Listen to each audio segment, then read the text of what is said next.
Assalamualaikum warahmatullahi wabarakatuh.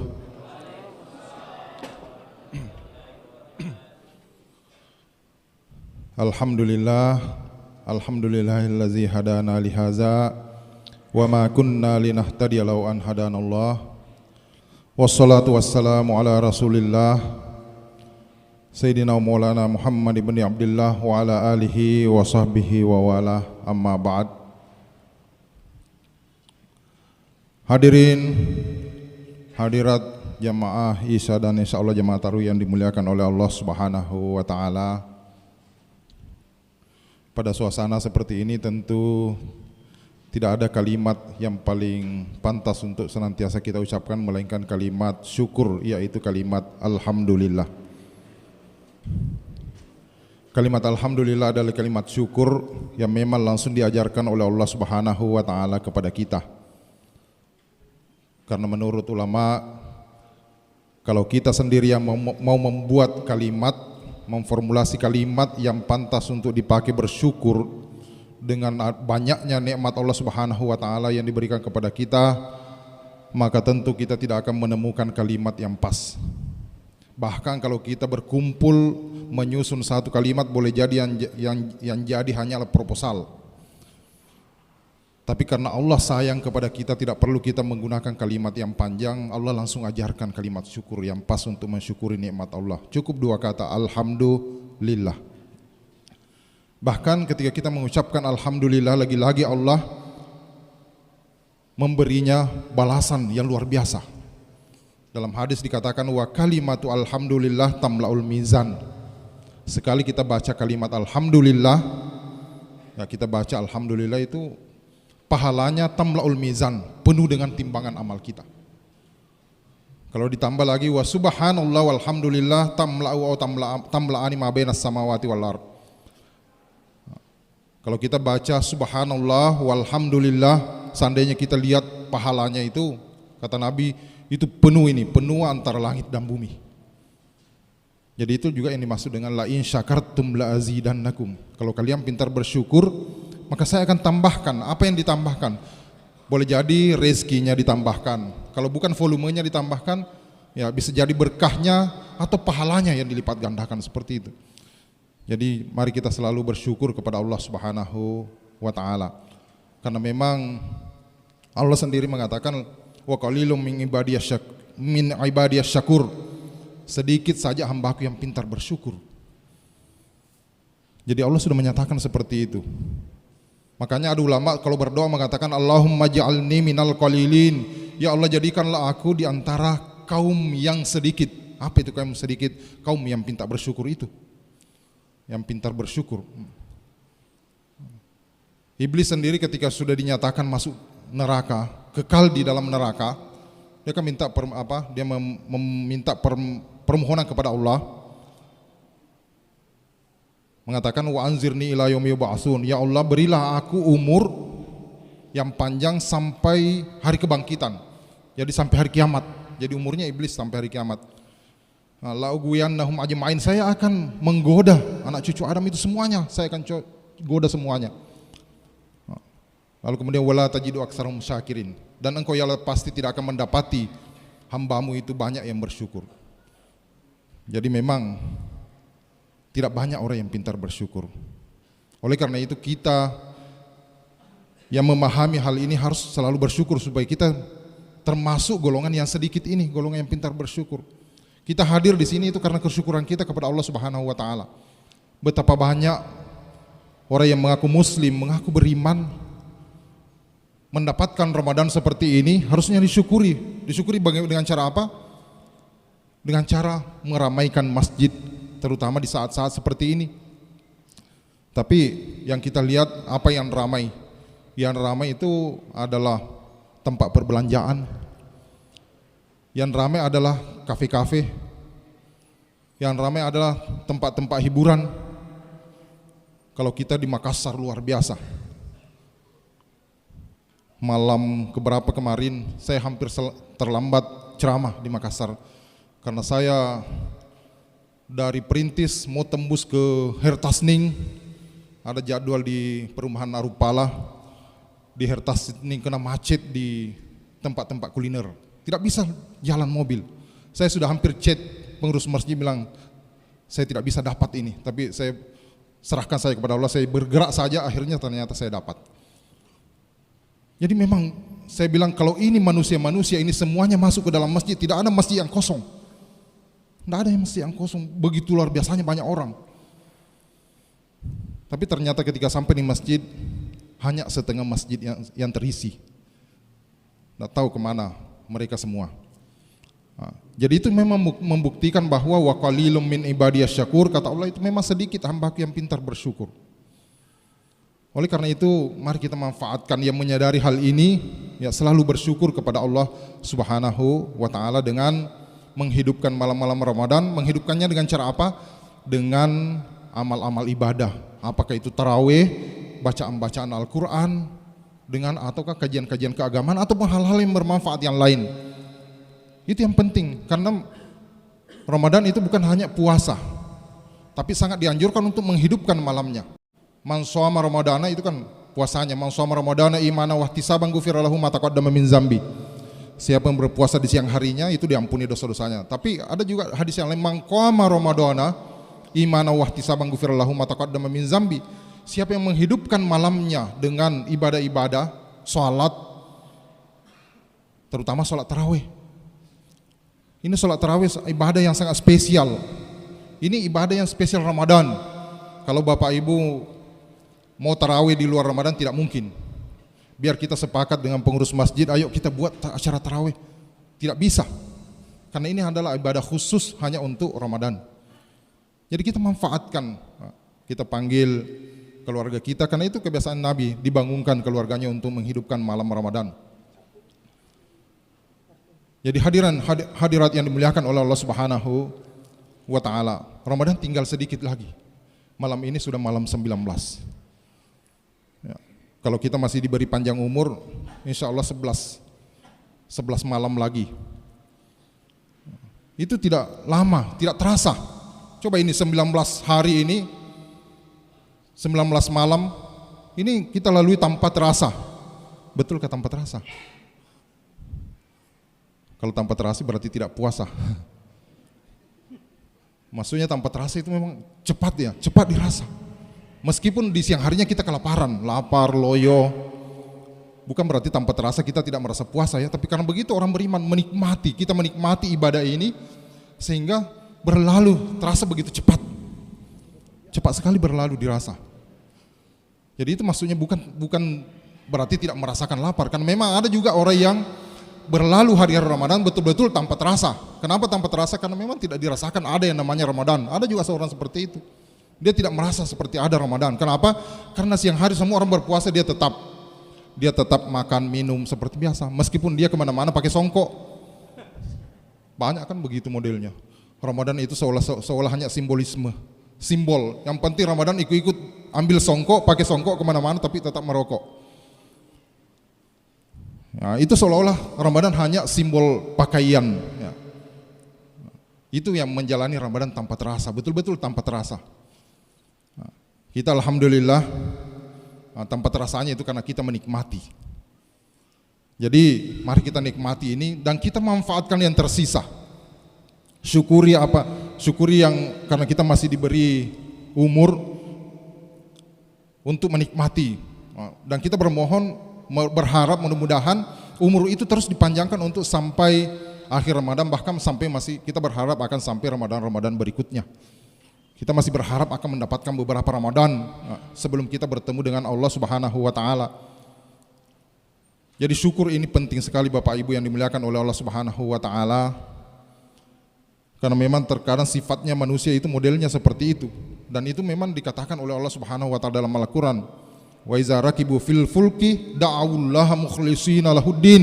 Manusia itu modelnya apabila mereka berada dalam kesulitan, mereka diumpamakan berada di tengah lautan, diombang-ambingkan ombak, tidak ada jalan keselamatan, mereka sangat dekat kepada Allah pada saat itu. Coba kita rasakan, mungkin ada yang pelaut, kalau kita berada di tengah lautan, ketika datang ombak di mana kita merasa tidak ada yang bisa menyelamatkan kita, maka pasti kita akan bermohon kepada Allah Subhanahu wa taala. Da'awullaha mukhlishina lahuddin. Mereka begitu begitu khusyuk, begitu berserah diri kepada Allah Subhanahu wa taala. Tapi falamma najahum, kata Allah, fa izahum yusyrikun. Falamma najahum ilal barri fa izahum yusyrikun. Ketika Allah menyelamatkannya, dia selamat sampai ke pantai, kembali lagi seperti biasa. Kembali lagi mengandalkan bukan Allah yang diandalkan, mengandalkan diri sendiri, yusyrikun, mengandalkan selain Allah. Tapi tadi ketika di tengah lautan diombang-ambingkan ombak, tidak ada yang diandalkan selain Allah. Tapi setelah kembali selamat, kembali lagi pada kebiasaannya. Banyak manusia yang modelnya seperti itu. Kemarin ketika COVID misalnya kan, kita selalu dekat sekali dengan Allah, merasa seperti itu. Karena kita berharap mudah-mudahan Allah menghilangkan ya wabah ini. Banyak orang yang memberontak ketika dilarang ke masjid. Tapi setelah masjid dibuka, tidak datang, tidak muncul juga. Modelnya ada model manusia memang seperti kucing, semakin dilarang semakin itu yang dicari.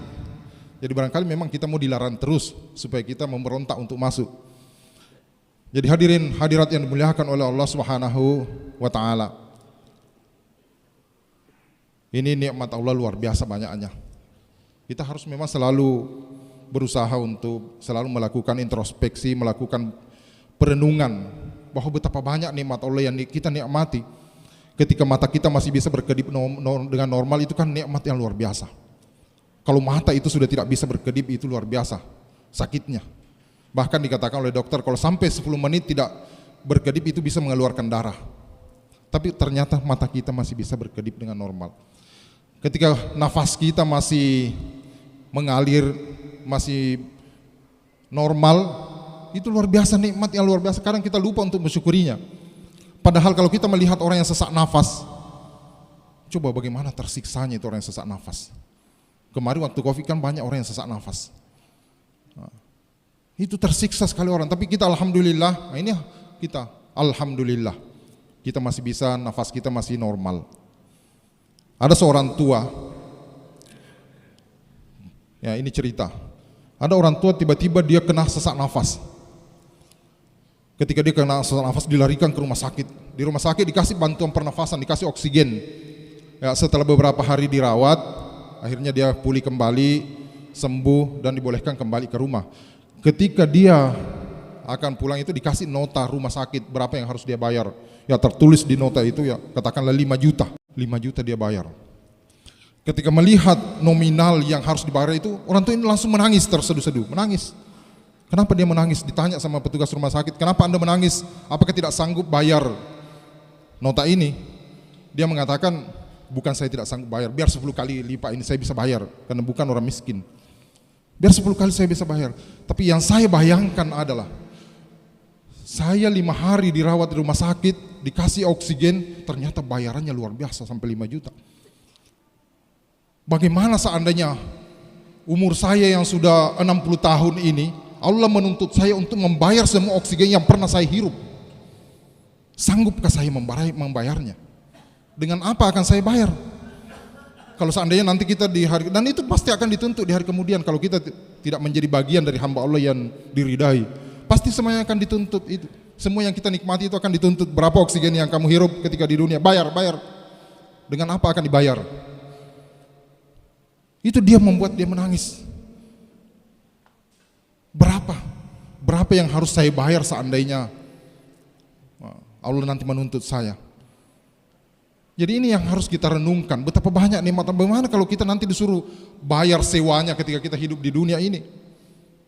Banyak sekali fasilitas Allah yang kita pakai dengan gratis. Oksigen yang diberi Allah itu secara gratis semuanya. Nah, hadirin hadirat yang dimuliakan oleh Allah Subhanahu wa taala, maka oleh karena itu mari kita selalu bersyukur kepada Allah Subhanahu wa taala. Mari kita memanfaatkan sisa Ramadan ini dengan sebaik-baiknya. Kalau kita mampu memanfaatkannya, maka insya Allah kita akan sebagaimana dikatakan oleh Nabi. Nabi pernah suatu hari naik mimbar, mimbarnya kira-kira seperti ini, ada 3 tangga. Ketika naik tangga pertama Nabi mengatakan amin. Naik tangga kedua Nabi lagi mengatakan amin. Naik lagi di tangga ketiga Nabi mengatakan amin. Heran sahabat, apa yang terjadi, kenapa tiba-tiba Nabi selalu mengatakan amin? Setelah khutbah, setelah selesai Jumat, sahabat bertanya, apa yang terjadi wahai Rasulullah? Rasul kemudian menceritakan, tadi waktu saya naik khutbah itu ada Jibril datang. Ada Jibril datang, beliau mengatakan kepada saya, celakalah ragim anfu rajulin adraka Ramadan walam yughfar lahu. Celakalah celakalah seseorang yang diberi kesempatan memasuki Ramadan lalu keluar dari Ramadan tanpa diampuni dosanya. Itu orang yang celaka, kata Nabi. Menurut Jibril ya, diaminkan oleh Nabi. Kemudian yang kedua yang diaminkan Nabi adalah celakalah orang yang mendapati orang tuanya masih hidup lalu tidak diampuni dosanya. Karena orang tua itu adalah jalan untuk kita diampuni, untuk berbakti, untuk kemudian diampuni dosa-dosa kita. Yang ketiga adalah celakalah orang yang apabila mendengar namamu disebut lalu tidak mau berselawat. Jadi kalau kita mendengar nama Nabi disebut langsung kita berselawat, karena itu diaminkan oleh Nabi ucapan Jibril itu sallallahu alaihi wasallam. Setiap kita mendengar nama Nabi disebutkan ya langsung kita berselawat. Salawat itu macam-macam, ada Allahumma sholli wa sallim alaihi, atau misalnya mau panjang, enggak apa-apa panjang, atau mau pendek alaihi salatu wassalam, itu salawat semuanya. Itu adab ya. Bahkan ketika kita menulis pun kita tulis namanya Nabi Muhammad SAW. Itu SAW adalah salawat sallallahu alaihi wasallam. Jadi hadirin hadirat yang dimuliakan oleh Allah Subhanahu wa taala, mari kita maksimalkan yang tersisa dari Ramadan ini. Bahkan mari kita maksimalkan yang tersisa dari umur kita. Karena menurut Fudail bin Ayyad ya, Fudail bin Ayyad pernah bertemu dengan seorang tua. Dia tanya itu orang tua, "Pak, sudah berapa umurnya?" Orang tua mengatakan, "Sudah 60 tahun, Nak." Langsung Fudail mengatakan, "Innalillahi wa inna ilaihi raji'un." Atau Fudail mengatakan, kalau kamu melakukan perjalanan menuju Allah sejak dari kecil sampai sekarang 60 tahun, berarti kamu semakin dekat dengan Allah, semakin dekat pada finish, semakin dekat dengan garis finish. Karena kalau kita memang sudah berumur 60 tahun pasti semakin dekat ya. Jadi jangan kita mengatakan, oh saya sekarang masih jauh ya. Kalau kita sudah berumur 60 apalagi 70 pasti sudah dekat, pasti. Karena Nabi kan mengatakan amaru ummati ma baina sittin wa sab'in, umurnya umat kita hanya berkisaran 60-70. Jadi kalau kita sudah di situ 60 pasti sudah dekat. Tapi yang 30 jangan juga mengatakan wah masih jauh, masih ada 30-40 tahun. Siapa tahu kita didiskon. Banyak orang yang didiskon umurnya. Jadi ketika ditanya tadi, orang tua itu langsung mengatakan innalillahi wa inna ilaihi raji'un. Lalu kemudian Fudail mengatakan, tahukah Bapak apa makna innalillahi wa inna ilaihi raji'un? Orang tua itu mengatakan, ya kita ini adalah milik Allah dan semuanya pasti akan kembali kepada Allah. Maka Fudail mengatakan, kalau kamu yakin bahwa kamu akan kembali kepada Allah, yakinlah bahwa di sana kamu akan disuruh berdiri di hadapan Allah dan akan bertemu dengan Allah. Kalau kamu yakin bertemu dengan Allah, maka kamu akan harus yakin bahwa kamu akan ditanya. Sekarang persoalannya, sudah siapkah kamu dengan jawabannya? Sudah siapkah kamu dengan jawaban-jawaban dari pertanyaan-pertanyaan yang nanti diajukan di hari kemudian? Pada saat itu mulut dikunci ketika kita baca surah Yasin. Ya, al-yawma nakhtimu ala afwahihim wa tukallimuna aydihim. Mulut dikunci, yang berbicara adalah anggota badan. Sudah siapkah kamu dengan jawabannya? Lalu kemudian orang tua itu langsung menangis, karena mungkin dia bayangkan betapa banyak umurnya yang dia sia-siakan. Maka dia kemudian mengatakan, kalau begitu nak apa yang harus saya lakukan? Sambil menangis dia berkata, ajari saya apa yang harus saya lakukan. Maka Imam Fudail mengatakan, yang harus kamu lakukan adalah perbaiki sisa umurmu. Perbaiki sisa umurmu. Kalau kapan kamu memperbaiki sisa umurmu, maka Allah akan melupakan seluruh kesalahan masa lalumu sebesar apapun. Meskipun dosamu sebesar gunung, kalau kamu perbaiki sekarang dengan taubat nasuha, dengan husnul khatimah, maka Allah akan mengampuni seluruh dosa-dosamu sebesar apapun. Karena katanya, kapan kamu rusak sisa umurmu, kamu dalam keadaan su'ul khatimah, maka Allah akan menghisap seluruh masa lalumu. Setiap detik semuanya akan dihisap. Apa yang telah kamu lakukan semuanya akan dihisap. Sekecil apapun dosa itu semuanya akan dituntut. Kalau kita rusak sisa umur kita. Jadi ini nasihat yang luar biasa hadirin hadirat yang dimuliakan oleh Allah Subhanahu wa taala. Jadi kalau kita mau supaya tidak dituntut apa yang telah kita lakukan di masa lalu, maka perbaikilah dengan banyak-banyak bertaubat, terutama di bulan Ramadan ini kesempatan untuk bertaubat. Tadi itu dikatakan bahwa celaka orang yang mendapatkan Ramadan lalu kemudian tidak diampuni dosanya. Sebenarnya memang secara otomatis Ramadan ini secara otomatis akan menjadi mesin cuci. Siang hari kita berpuasa itu pencuci dosa, malam hari kita qiyamul lail itu pencuci dosa. Tapi perlu juga digempur, dikasih baik clean dengan memperbanyak istighfar. Istighfar itu ibarat baik cleannya, semakin bersih ya, semakin bersih, dan mudah-mudahan Allah Subhanahu wa taala betul-betul mengampuni dosa-dosa kita. Hadirin hadirat yang berbahagia, insyaallah mudah-mudahan Allah masih memberi kita umur dan meridai segala amal ibadah kita, dan Ramadan kita ini benar-benar diberkahi dan menjadi bekal kita menuju Allah Subhanahu wa taala. Saya kira demikian yang sempat dulu saya sampaikan pada kesempatan yang singkat ini. Mudah-mudahan ada manfaatnya. Lebih dan kurangnya mohon dimaafkan. Hadanallahu wa iyyakum ajma'in. Wassalamualaikum warahmatullahi wabarakatuh.